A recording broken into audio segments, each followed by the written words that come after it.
لاڈلی کی آنے والی سٹوری ہونے والی ہے بہت ہی زیادہ انٹرسٹنگ، کیونکہ یہاں پر اب جیسے ہی سندس اتنی کریٹیکل کنڈیشن میں ہوتی ہے تو ارسل کو غصہ صرف نازو پر ہی آتا ہے اور کہتے ہیں کہ ہر وقت کا تماشا اس لڑکی نے گھر میں لگا کر رکھا ہوتا ہے، اور آج میری بیوی کی کنڈیشن اگر یہ ہے تو صرف اس لڑکی کی وجہ سے۔ راہیم اسے بہت سمجھانے کی کوشش کرتا ہے اور کہتا ہے آخر کیا ہو گیا ہے آپ کو، خود کو سنبھالیے بھائی، میں جانتا ہوں بہت اچھے طریقے سے کہ یہ سب اتنا آسان نہیں، لیکن پھر بھی آپ کو خود کو سنبھالنا ہوگا۔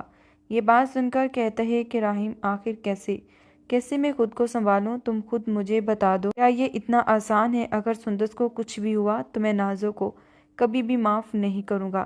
تبھی ڈاکٹر اچانک باہر آتی ہے تو اب کہتی ہے کہ بیٹا آپ کی وائف کی کنڈیشن کافی زیادہ سیریس ہے، اس لیے اب ماں اور بچے میں سے کسی ایک کا انتخاب کرنا ہوگا۔ یہ بات سن کر وہ بہت حیران ہے اور کہتے ہیں کہ آپ کیا کہہ رہی ہیں، ایسا کیسے پوسیبل ہے؟